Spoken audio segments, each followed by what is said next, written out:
Hi, my name's Phil. I like talking about politics, and in this video I'd like to explain why it is no matter what cunning little tricks Dominic Cummings or Boris Johnson can come up with, he will not be able to circumvent the Benn Act, which compels him to sign a letter seeking an extension by October the 19th if Parliament has not agreed to a deal with the EU or voted to leave without a deal. But first, if you find yourself enjoying the video, then please click the like button and subscribe to the channel. So here's the situation. The Benn Act basically says that Boris Johnson, come October the 19th, if he hasn't got a deal with the EU through Parliament, and he hasn't got Parliament to agree to no deal, and he hasn't already obtained an extension, then he has to seek an extension. He doesn't get to decide how the letter's written. The wording of the letter is already stated. He just has to sign it and send it off. If the EU don't accept the extension that we're asking for, but they offer a different one, he has to accept that and bring it to Parliament within 2 days for a vote. Simple as that. Now, a lot of people are saying, but it doesn't say that he can't do this. So the classic case was, for example, writing a second letter that effectively says, just kidding, lol, in, of course, diplomatic language. And people go, oh, technically it doesn't say you can't do that. Actually, the law is not that stupid, and it comes to something behind me here. Yes, it's a milk float, and this is what it comes down to. There was a case in the 1950s, not a case of milk, a court case. And this was on the part of milk producers, including a milk producer known as Padfield Dairies. And what happened at the time, milk producers produced their milk and they sold it to the Milk Marketing Board, which is a government agency with set prices determined by the government, the idea being relatively fair to take into account their costs and all the rest of it. But there was an act of Parliament that sort of said, if certain costs change or anything like that, then the minister can launch an investigation to see if the pricing should be changed. So a number of dairies in, I can't remember, it may have been the southeast of England, but a number of dairies somewhere, including Padfield, decided that their transport costs had gone up. So in other words, their overheads had gone up. It was only fair that they received a bit more compensation. So they sought, to see the minister and said, look, can you launch an investigation to see if we need paying a bit more?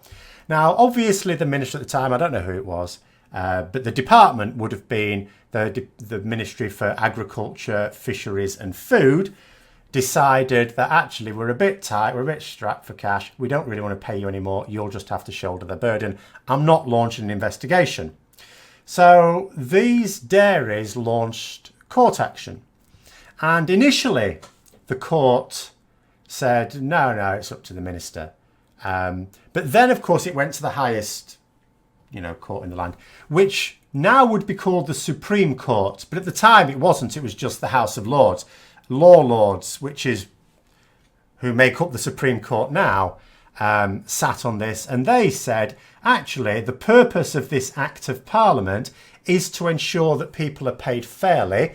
And in actual fact, if there is a suggestion that any costs have gone up and that some dairies are not being treated fairly, that's what this investigation that it talks about in the Act of Parliament is for. And the minister should not withdraw their support for it, because by doing so, the Minister for Agriculture, Fisheries and Food is effectively working against the stated intent of this Act of Parliament. So now, and this is what I've been hearing over the last few weeks about, whenever it's come up with Boris Johnson's latest wheeze, or Dominic Cummings, various legal experts have been citing Padfield. So obviously I had to look it up. So this is what it is. It has now set a legal precedent that a minister of the Crown cannot take any action or inaction that would have the effect of frustrating the specified purpose of an Act of Parliament. And this has been used several times since as well. And this is going to come into play here. The stated purpose of the Benn Act, which remember technically is the European Union Withdrawal Act 2. The stated purpose of it is to make sure that the UK does not leave the EU without a deal unless Parliament has voted for it.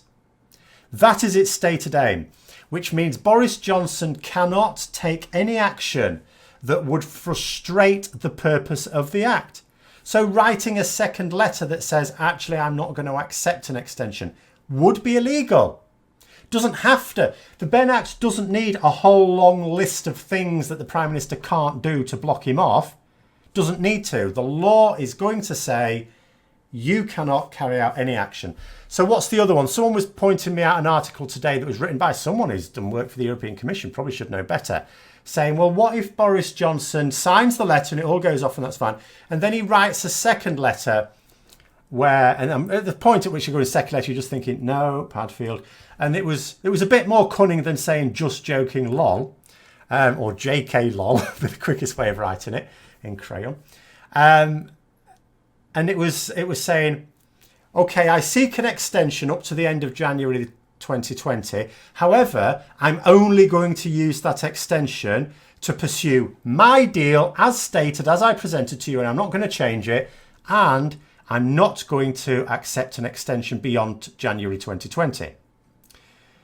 Well, there's two things about that. The first of which is that letter would be illegal as well, because that letter would have the effect, potentially, of causing the EU not to grant us the extension.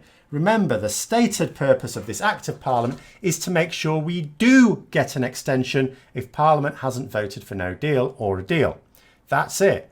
So even that letter, which would be a slightly more subtle, would still be unlawful and would be ruled unlawful by a court. There is literally no wriggle room for him. In fact, the second problem with that particular one as well is that the EU Council could easily just dismiss it. You know, it's not up to Boris Johnson when the extension is for. If the EU present an extension of 2 years, which is what France has been mooting more recently, then Boris Johnson is compelled by law to accept it. That doesn't mean to say we get a 2-year extension. It has to come back to Parliament. Parliament has to vote on it within 2 days, but Parliament would. So they would just ignore it anyway. But what I mean is he can't even do anything like that. There is, this idea that Boris Johnson just needs to hit upon an idea, or realistically Dominic Cummings, or whoever is the brains behind the operation, his bimbo maybe. The idea that they just have to hit upon an idea that allows him to get away with it, and so that he can say, well, technically the Benn Act doesn't say you have to do that, simply doesn't work. And the reason is that these sorts of arguments, technically you didn't say I had to do that, only really work for 12-year-olds having a playground fight. It doesn't work in a court of law on senior judges. And that is the essence of Padfield, and that is the essence of why Boris Johnson cannot get around the Benn Act unless he is able to get Parliament either to vote for a deal that the EU has already agreed to, or to vote for no deal. So I hope you found the video interesting. If you'd like to support the channel further, then please click on the Patreon link for details. And until next time, I'll see you later.